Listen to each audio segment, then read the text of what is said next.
We're about to enter the heartbeat of the Jewish world. 770. Once you go in, there's no going back. They're the most religious community in America. Hasidic Jews. A closed-off group with hundreds of thousands of members.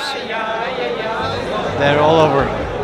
Our minds and our hearts always with Israel, and our prayers are directed through there. In the heart of New York, surrounded by skyscrapers and modern life, there exists another world, one that lives by its own traditions. Have you ever logged into internet in your entire life? No, it's the most dangerous thing for a person. Have you ever watched television? No. The deeper we go, the more we feel like we don't belong here. Before anything else, they always ask the same question. You Jewish? No. You Jewish? No. Can we interview you? These neighborhoods look completely unlike the rest of the city. They run community patrols that, in certain situations, appear to take on responsibilities similar to law enforcement. They also have ambulance services and religious courts for internal matters. They can make a citizen's arrest. They're getting now permits for upping their security and stuff like that. Even a small local diner here can become a stop for powerful political figures. Donald Trump was planning to come here. Oh. Yeah. I have 10 kids myself. If I would not have taken breaks, I would have had 15, not 10. Before choosing to stop having more children, they are expected to talk to a rabbi and decide together. Let's say I have 10. Why I don't have 12? I have to ask God. Many married women here follow a strict tradition of shaving their hair. Outside, they cover it with a wig or a headscarf. Do women keep their hair covered even when they're alone with their husband at home? Yeah, you have to cover your hair the whole time. And for nearly half of every month, married couples don't touch each other at all, not even to pass something directly from hand to hand. So this is a warning to people who don't dress modestly. Volunteer groups, known as modesty patrols, sometimes look to see whether other Hasidic community members are dressed appropriately when out in public. Alongside this, beneath the central synagogue, there are also passageways that cannot be seen from the street. I'm going to go inside their homes, businesses, and synagogues, and even film their biggest gatherings inside their headquarters. Also, a woman who was once married to a rabbi and later left the Hasidic community will share things you've likely never heard before. But before we continue with the documentary, join me in supporting the children of Palestine. Giving them the same opportunities to simply be children just like any other is very important. To make a difference, please check the link in the description. It's early in the morning. We're heading into the global center of a Jewish movement, Hasidic community. As they are largely closed to outsiders, we were only allowed in with special permission.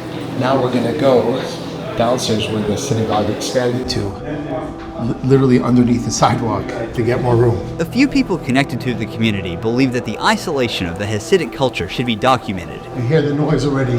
Yes. With their help, we found a way in, but filming inside this closed-off world will be extremely difficult. The sound is growing louder. Okay, ready? You guys filming?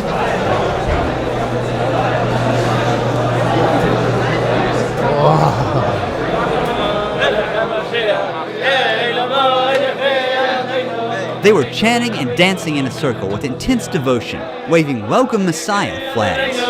They believe the Messiah is their promised leader, who will one day bring a new divine order to the world. Where are we? So this is the actual synagogue, and these boys come from all over, mostly Israel. And as you can see, there's a lot of noise, very interactive, very in-depth. I have never been in a place like this before. So there's prayers here in the main synagogue 3 times a day. But the rest of the day, it's a study hall. And right now they're studying Jewish mysticism, Hasidic philosophy. Here, it's very full of life and energy. And these young boys are so full of passion. How many students are here? Probably 500. During the month of the holidays, there'll be 1,000. And they pray towards the Eastern Wall, towards Jerusalem. Our minds and our hearts always with Israel, and our prayers are directed through there. What are you reading? So I'm reading a summary of the whole Tanya. How many hours a day are you reading? Is it like below 10 hours? No, for sure not. More than 10 hours? Yeah. That's a lot of time. Yeah, but the time, when you do something fun, so time goes in a fun way. Are you trying to memorize the whole book? Yeah, I'm trying to memorize the theme of the book. Are you from Israel originally? Yeah, I'm from the Holy Land. You live here. I'm here a few years. Yeah. What will you do for a living after a couple of years from now? God is going to provide the money. We don't have to worry about that, and everything's going to work out. Lots of people, they worry about all the money, and then they get locked into something pursuing that. They receive religious education in this building from 7:30 a.m. until 9:30 p.m. They eat here They nap here. They are really not thought to plan for conventional careers. Their education includes very little teaching about the modern world. They don't use the internet. Their exposure to general education and global culture is limited. Tefillin, are you Jewish? No. You guys are Jewish? Or? No. Huh? No. They try to put similar clothes on us, kippah and other stuff, but we did not accept. We're not Jewish and we came here for only filming. At times, our cameras were briefly taken from us, just like this. That's the charity box. Charity Before box. you pray, you're supposed to give some charity. Look at all these charity boxes. All of them. These are all different organizations, schools, and this is a big charity box. Look at This is a different place. People around me are dressed in a similar way. I feel like I stand out. It seems like their eyes are on me. And here you can see little babies. How old is the baby? Baby is almost 3 months. What is the baby doing here? Came to pray. While men and children pray in this area, women pray in a separate upstairs gallery, divided by darkened glass. Before the first prayers begin, many Hasidic men step into the mikveh, a ritual bath believed to cleanse the soul. The ritual bath for the men, they go every morning, and then for sure on Fridays. And boys go on Fridays also. I'm so grateful that my ex-husband, he did not let the boys go. I'm a mom of 10. I was married to a rabbi. This is Beatrice Weber, a woman who left the ultra-Orthodox community. Later in the video, she will share what life inside the Hasidic community was really like from her own experience. You look at the world now, it doesn't seem so united, right? So people think, oh, we're getting so far away from the coming of the Messiah. But the truth is, just like a mother gives birth, the next month is the hardest month. So the world is sort of shedding the final challenges. And hopefully we'll have Mashiach very soon. Their education also includes the traditional Jewish hope to returning Jerusalem and one day seeing the Holy Temple rebuilt. Behind the wood-paneled wall you see here, a passage was discovered beneath the synagogue. It stretched for dozens of feet and contained clothes, boxes, and other personal items. So we'll ask the lead rabbi what it actually was. There's also a very important and big gathering taking place in a private setting in their synagogue, something most people never get to see. We'll come back here to capture it, but first, let's get to know them better in their own neighborhood. Can we interview this Yes. guy? Let's ask. Entschuldig, können wir fragen ein paar Scheiles? Nein? Wir sagen ein paar Sachen für Kirov. What's the Mayonis? No, komm da. We're in the middle of New York City, but we rarely hear English. Most people here speak Yiddish or Hebrew. What did he say? What happened? I don't know, he froze. Können wir reden? Können wir reden mit dir? What's the Mayonis? Without Rabbi Katz by our side, we felt more aware that we stood out in the neighborhood than we had inside the synagogue just a few hours earlier. What's the Mayonis? A lot of them just looked away and kept moving. He is turning away. Yeah, I said they're gonna be a lot of turn. Entschuldig, kannst du reden mit dir? What's the Mayonis? Sagen etwas. Can we interview you? What's the Mayonis? Excuse me, can we interview you? We want to learn about Hasidic culture. What's the Mayonis? Können wir fragen ein paar Scheiles? Nein. Ich will fragen ein paar Scheiles. I don't want to be on camera. We have zero luck. He said no to you, but yes to me. What it's like to work around here, live around here? I'm a crane operator. You're not Jewish, right? I'm not Jewish. I'm a Puerto Rican American citizen. How is life for you around here? I work in the Jewish community for the past 15 years. Yeah. And I do a lot of crazy jobs. They all stick together and they all help each other out. So many women with babies coming Yeah. inside. Following the commandment to be fruitful and multiply, Hasidic Jews are one of the fastest growing communities in the world, with birth rates high enough to nearly double their population in every 20 years. And today, it stands around 100,000. 8.5 months after I was married, I had a baby. 11 months later, I had another baby. If I would not have taken breaks, I would have had 15, not 10. I went to a rabbi and said, please, I need a break. It's too much for me. It's too hard for me. So without the rabbi's word, you cannot take a break. Yeah, because he's like the word of God, basically. According to official figures, large families in New York may be eligible for a range of public benefits. For example, a family of 10 that meets the criteria could receive around $26,160 in food assistance and $13,600 through the child tax credit. Medicaid coverage for a household of that size may also have an estimated value of around $75,000 per year. Altogether, for 10 people living under one roof, the combined value of public benefits and healthcare coverage may amount to more than $100,000 per year. Like if you look at the data by zip code, then you can see like there's a very high reliance on government services. You speak Jewish, Yiddish, English? English. Yiddish and English? English only. English or Yiddish? English only. Satna Chuset? No. We have a lot of not Jewish people coming here. It's worse and worse and worse. How important is modesty in I don't know what is modesty. What are you asking me? We have something what nobody has. And one Torah and one God. This is the way. So what else? Why do families in Hasidic culture have so many kids? He has to help me. He asked me why the Hasidic family has so many kids. And now I want to understand the question. What do you mean so many? What is so many? Let's say I have 10. Why I don't have 12? I have to ask God. Excuse me, can we interview you? No. Afar fotos de Mayones, kann man fragen ein paar Scheiles? Fotos de Mayones, ja? Sie tun a video for the Oilom. They mostly speak to people within their own community and don't really interact with us. What is his life philosophy? Are you Jewish? No. If you're not Jewish, it's impossible to understand the beauty of a Jewish life. Do you have a smartphone? No. Why? It's the most dangerous thing for a person to have one. Have you ever logged into internet? I never logged in, but a smart person learns from other people's mistakes. There's too many people that were injured physically, emotionally, mentally. So you have, everybody knows it. You have never logged into internet in your entire life? No. Do you know Michael Jackson?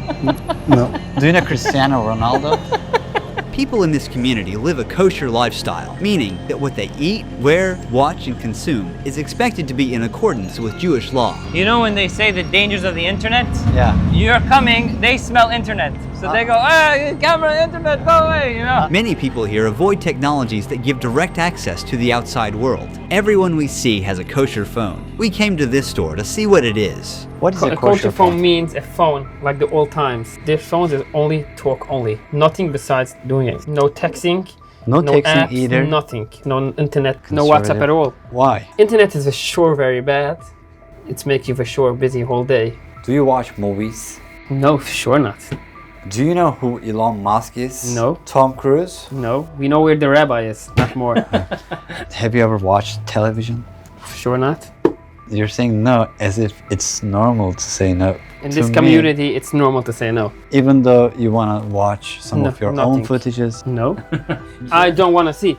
What about cameras? Cameras the same thing. We have cameras, you can only make pictures. These cameras are not able to take videos? No, just photos. The people we talk to here reject the very idea of recording their own memories. The video is a thing that you go into the video, and when someone look at the video for 10 minutes, the eyes starts to jump, okay? When you take videos, even plain videos from me, you are getting connected to video, and every time, slowly you start to watch videos. So the policy is no video at all. Let's take you to other videos. So even a video of someone not wearing this and that is also not considered kosher. Even like a video of you would not be kosher. Who made these rules? Rabbis. It feels like I traveled back in time. So you go into the menu.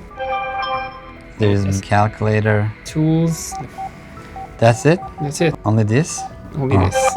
There's no way to send SMS. No way to search anything. It's like a walkie-talkie. Yeah.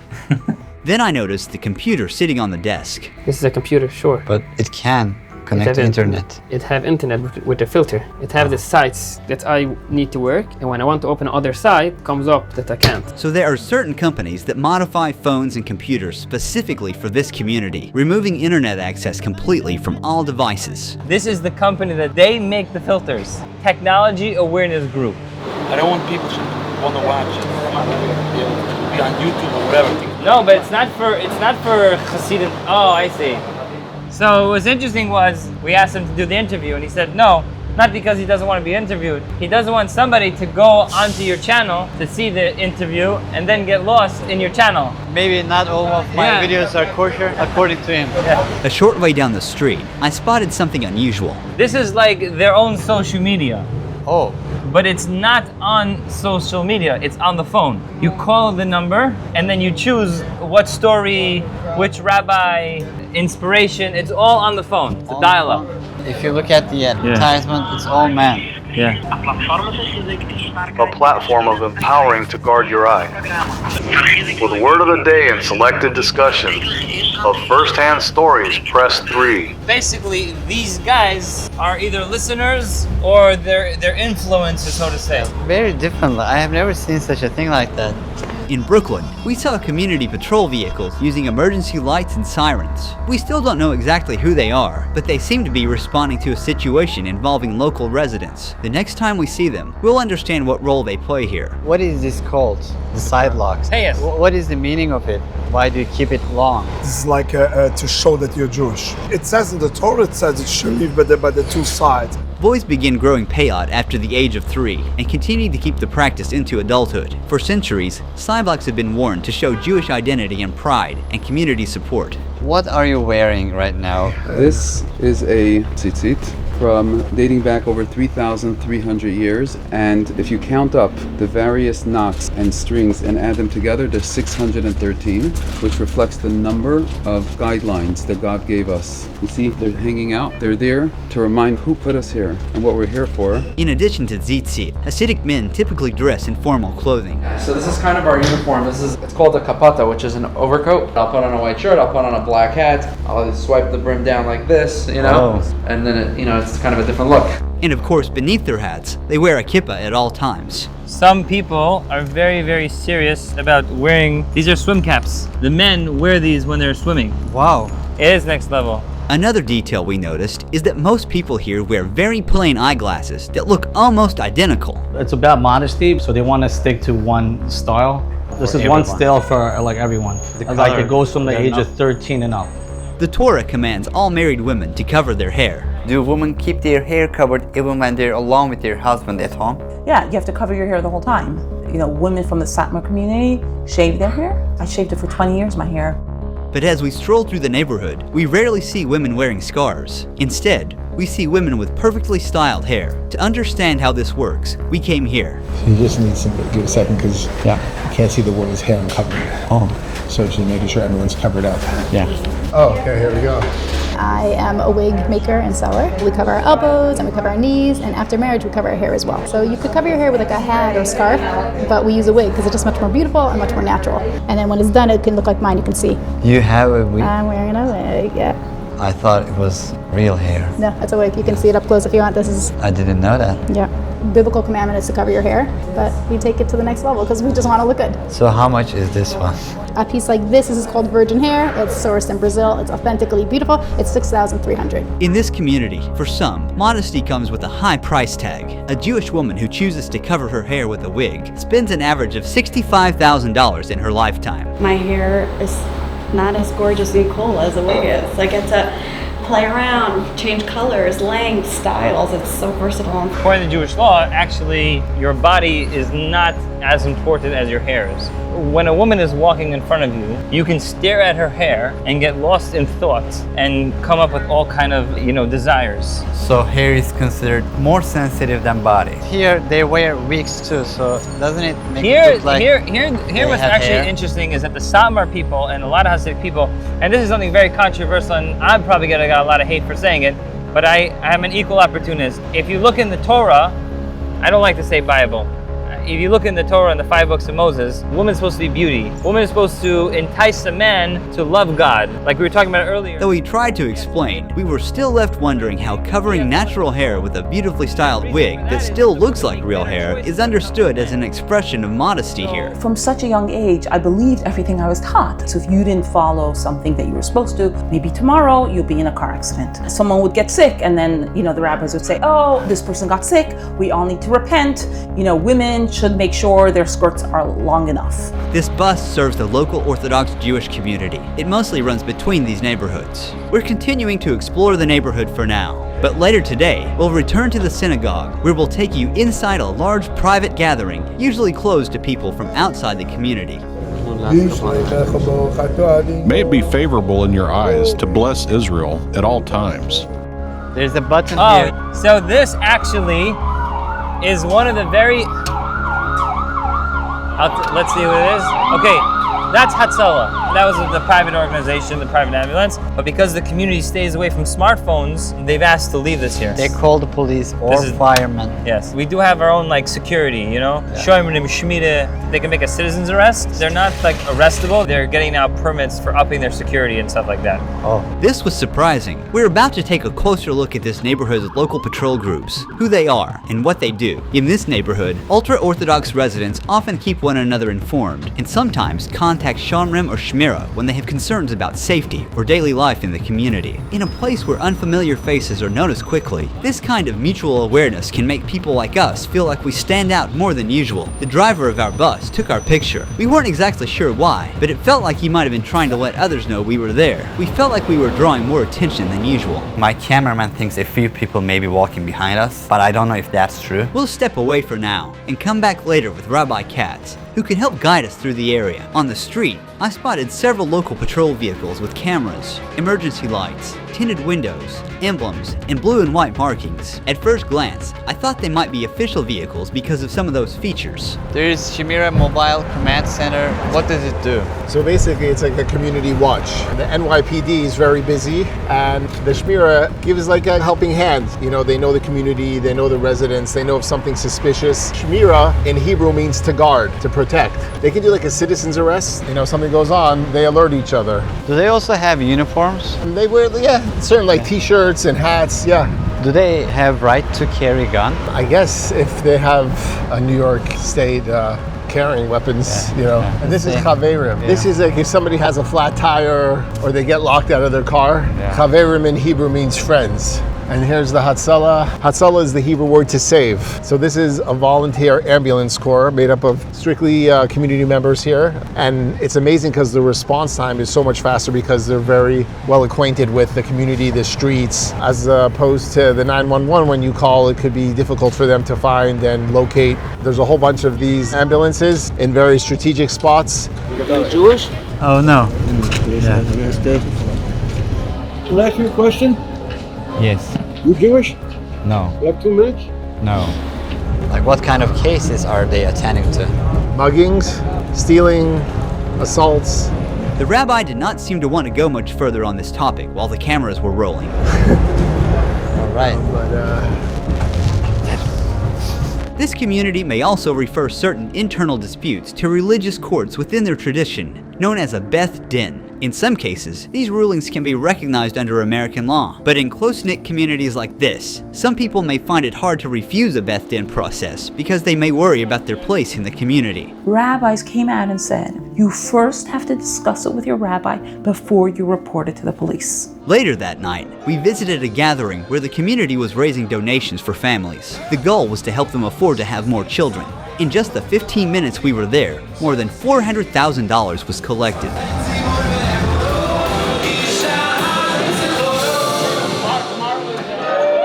They're collecting money and their goal is to reach 1.2 million for this night. Today, we'll uncover the neighborhood's most surprising details, enter a Jewish home, and witness the synagogue's main gathering from the inside. We are now on Lee Avenue in Williamsburg, where the measures taken to isolate the neighborhood from the rest of the world are unusual. You see, this here is actually a blocking, so people don't see inappropriate advertisements on other random trucks. Wow. Yeah, they tend to cover it because a lot of times modern trucks will have inappropriate advertisements. Before it tore, it completely blocked the entire view from the bridge. So this is a warning to people who don't dress modestly. Don't bring modern inappropriate clothes. No shirtless, no short or tank tops, no barefoot. Volunteer groups, known as modesty patrols, sometimes look to see whether other Hasidic community members are dressed appropriately when out in public. So like these are magazines. So for example, if you look at the magazines, you'll see no women's face. See, these are Jewish movies. They do have kosher films. All the brands are local. There are no McDonald's, no Starbucks, no chain restaurants. Then we visited a local restaurant and were surprised to learn how often political figures come through this place. Donald Trump was planning to come here Oh. He was supposed to be here at 1 o'clock, and my father passed away at 10 o'clock in the morning. Oh. So we canceled everything. Whatever we eat over here is based on the culture, our local food, which is chicken cutlet, stuffed cabbage, we have fish, and we have other stuff. We're trying to stick, moderate, this is the way to bring up our kids, I have 10 kids myself. I got 9 boys and a girl. They have their own brands of stores. We all learn to like each other, and we all help out each other. So there's not really like big chain stores. Like you won't find like Toys R Us here. We have Toys for Us. They mostly shop within their own community, where money tends to circulate among neighborhood businesses. Why there's no chain store? Because why would I not support my brother, A lot of the Hasidic people from Williamsburg own properties in Manhattan. Here, almost all the toys reflect a Hasidic Jewish world. Children grow up surrounded mainly by the culture of their own community. No Barbies here. If it has a face of a girl, they try not to display it. Sometimes they'll just cover it. From a very young age, children become familiar with the community's values and traditions. Alongside the toys, the store also carried a wide range of books and other items. Among the storybooks on display were titles such as Escape from Iran and Saddam Game Over. Religious Lego sets are very popular among children, especially this Holy Temple set, which represents the most important symbol in Jewish history, with roots dating back nearly 3,000 years. So we pray before we go to bed. This theme is going to bed and waking up in the morning. So this is a mini set. This is called Shabbos Tate, to educate the children as to what it's like to be an adult. He gets to pretend that he's the father of the house, and he wears the hat that only a father would wear, and he makes the blessing on the one that only a father would do. All the kid toys have appropriate clothing. Yeah.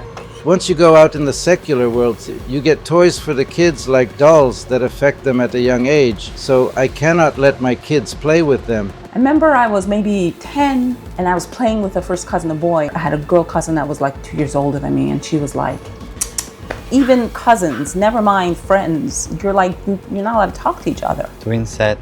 Is this because most people have twins here? People tend to have a lot of twins, yes. Yeah. Among the toys on sale are sets featuring bride and groom figures. Here, most of the toys we see reflect the same way of living, and we couldn't find any figures representing other roles like scientists, artists, or athletes. Do people date each other before marriage? So you usually have like matchmaker that would set you up. They would be like, oh, I think you and him might really like each other. There are some people that can date really quick because there's no touching each other. They meet in a house of the parents. In the Bible, it says that Rebecca married Isaac, and then afterwards they loved each other. So we were told love comes after marriage. If my parents decided that this was the person I was going to get married to, I was going to marry them. If a bachelor person wants to stay bachelor, what would they think of him or her?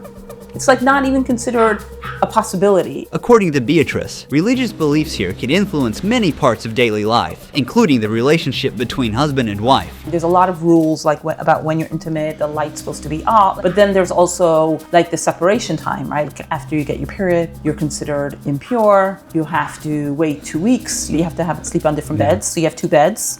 You're not allowed to touch. Like you're not allowed to hand something over to your husband, right? So you take the baby, you put the baby in the infancy, then the husband picks up the baby from the infancy. So for the health month? Yeah. It's very intense, So I kept all the rules. Women who were pregnant weren't supposed to go to zoos because they weren't supposed to look at animals, because some of the animals weren't kosher animals, and they could like make the baby be like impure. In this community, even architecture follows religious law. Oh, it's also interesting. They all have porches straight to the sky. Why? For once a week, a whole year, we have the holiday of Sukkot. We build these huts, and the idea is to sleep under the sky. They sleep on open-air balconies to understand how it felt like when their ancestors wandered the desert after leaving Egypt. Look, every building has so many fences on the windows. There's a commandment in the Torah to build a protective guardrail around a home to prevent danger. And these religious laws extend into the home as well. Before leaving the neighborhood streets to attend that massive gathering at the synagogue, we came to Rabbi Shlomo's house to get a closer look at the private lives in Hasidic households. Look around, tell me if you see anything that looks a little peculiar. There are 2 of everything almost. Exactly. 2 stoves, 2 microwaves. It wasn't that it was buy one, get one free. This side of the kitchen is dairy, so anything that my wife wants to cook, dairy, will go into this oven. Only dairy goes into that microwave or that dishwasher. We have 2 dishwashers as well. Now in the evening when she's making meat, This is the stove that's used. We got to keep meat and milk separate. So if I just had a steak, I can't have coffee with milk. There is all for non-dairy products. Even the plates are separate. Oh yeah, even the cutlery. This is only for meat. If this touches to, say, cheese, you won't use this for meat? It depends. It's a good question. If you ate some cottage cheese with this and it was cold, then you can just wash it and put it back. But if it was hot, then you got a problem. Then you can't use it. For some Orthodox families, a newly purchased kitchen utensil is not considered fit for use until it has been dipped in a pool of rainwater 3 times. This is done for every kitchen item. Are there any times that you take off your kippah? No, because this keeps you conscious that you're not the only person that exists. There's someone above you that put you here for a purpose. Think about that. Be conscious of that. When you take a shower, or when you're sleeping? No, but even when you go to sleep, you go to sleep with it on. It falls off? Yeah, but you don't take it off. Yeah. Because Judaism and serving God is at every moment. Whether you're going to the gym, going to the doctor. Can you talk about Shabbat? Just a day of rest. But all week you can work and make your money. Shabbos comes, everything is done. God created the world in 6 days, and he rested on the 7th. And then God told the Jewish people that we should do the same thing. So that's the focus of Shabbat. On Saturday, we don't open or close electricity. Before we light the candles, which ushers in the Shabbat, we turn on whatever we want on for the weekend. I want this light on, I want this light off, etc. And some people have timers, they go on, they go off on their own. So the lights, if the lights are on, you leave it on. If it's off, you leave it off. You don't change the status of anything. But then somebody came up with, you want to read in bed and you have no light. You can't open the light and you can't close it. What do? So a Jewish cup came up with this. So this is called the Shabbos light. So you get into bed, you read your, whatever you're reading, your magazine, and now you want to close the light. But it's Shabbat, you can't. But the light is on, right? The light is on. I didn't turn it off. I just blocked the light. You can block the light. You're allowed to do this, but you're not allowed to turn it off. You open your freezer and the light goes on. Oh, that's a problem. What do? Jewish cup invented this. So whenever you open your fridge, it ain't gonna be no more light. You won't turning on any lights. Since cooking is not allowed once Shabbat begins, meals are prepared in advance and later warmed through a special oven setting. So this oven turns into a warmer if you hold down the right buttons. Special features. See what that says? Sabbath. You're doing it before Sabbath. You set it for exactly what temperature you want it to be at, how long you want it to be on for. What else you can't do in Sabbath?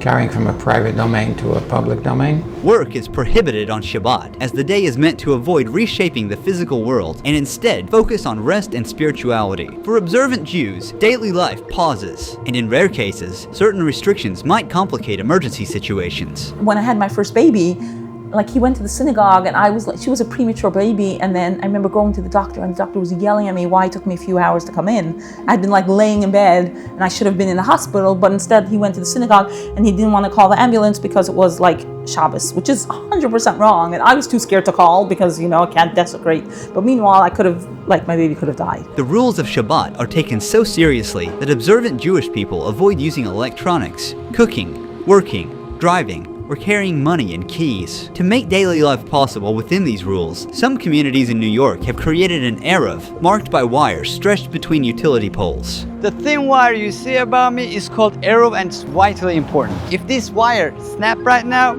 older people wouldn't be able to use their walkers and sick people wouldn't be able to use their medicines. So look, there's the sign. Over there? Yeah. It says Eruv? Yes. An Eruv is a religious boundary that allows people who observe Shabbat to carry certain items in public areas. In New York, one Eruv stretches roughly 20 miles around Manhattan, while another extends about 55 miles across large parts of Brooklyn, marked by wires attached to utility poles. These boundaries require regular inspection. The Manhattan Eruv alone is reported to cost around $200,000 a year to maintain.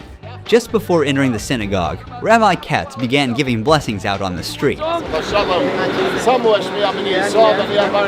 Now it's time for the moment we've all been waiting for. Let's attend the main gathering at their lodge. Are you guys Jewish? No. Here we go. Oh, the mezuzah. This is the little piece of parchment which has those portions of the Bible.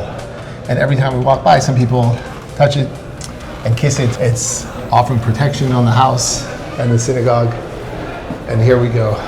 When I entered the sanctuary, men of all ages were already deep in prayer.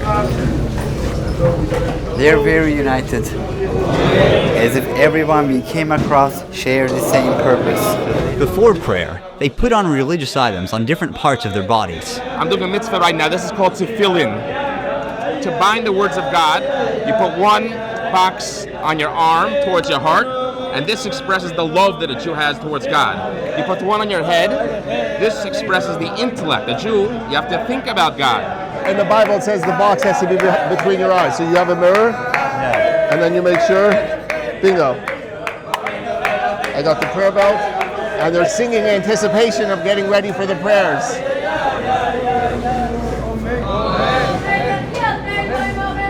He is fully covered. They keep reminding themselves of the rules by singing, reading Torah. As you can see, the lead rabbi is right there, and the crowd watches him closely, taking their cues from him.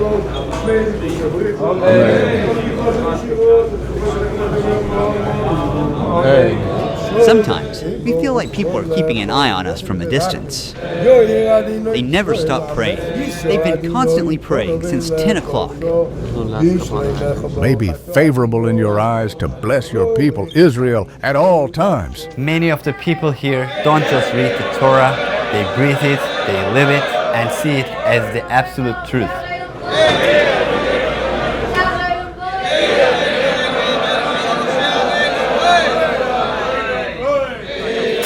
Started singing all together. Along with praying for the well-being of the state of Israel, the people here pray and sing for their holy temple to be rebuilt. But the site where they believe it should stand is already home to Al-Aqsa, one of the holiest sites in Islam. Rebuilding it on this exact site would mean the two religious sites could not exist there at the same time. And this site is in East Jerusalem, which the United Nations considers part of the Palestinian territory. They sway while praying as an expression of focus, devotion, and spiritual intensity. Allowed to film? Yeah.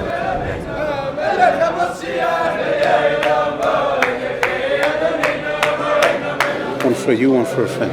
This website, very important website. Please go to that website. A lot of information how to make the world a better place. Hasidic communities also accept converts, and some of the people we met openly encouraged us to learn more about Judaism. We're all created by God for one purpose. I can feel a certain caution in the air. For this Hasidic community, this place is almost like the Vatican of New York City. In a city that never sleeps, prayer here seems to continue almost around the clock. He's putting on tefillin, the black boxes, for the first time. Now he's a grown-up, right? He's a grown-up. Now we have a boy here. He's turning to 13 and he's taking responsibilities according to Jewish culture. This is a preparation song. When the boy turns 13, then a bar mitzvah, they change their clothes completely. The boys go from wearing, colored shirts and slacks to the full suit, the full black hat. They become a man, only white shirts always. And then by the time they turn 13 for high school, there's no academic studies at all. Inside this synagogue, behind the wooden panels you see along the walls, a passage was discovered in 2024. It was nearly 65 feet long and contained mattresses, clothes, boxes, and other personal items. When authorities came to inspect the area, some people refused to leave. What is really under the synagogue? The tunnels? So actually, they weren't tunnels at all. It wasn't a tunnel, it was breaking open a wall to make a door from one building to the next building. They didn't get permission, and they did it on their own. So they were disciplined. Rabbi Friedman described it as a simple wall opening, but given the extent of the digging, authorities considered the situation serious enough to take legal action. Do you ever feel regret of leaving? No. Beatrice once occupied a prominent position in the community as the wife of a rabbi, but she later left it. She explained her own experience after leaving and how personal the conflict became. My family tried to take away all the children from me. I experienced such betrayal. We turned everything Beatrice told us from her own point of view into a separate video. I lived in Israel for 6 months. This special video goes much deeper than the moments you saw in this documentary, and it contains everything you need to know about the Hasidic community. The video then moves on to other questions. How does the hierarchy work? I also want to understand how this community sustains itself financially. Whew, that is a good question.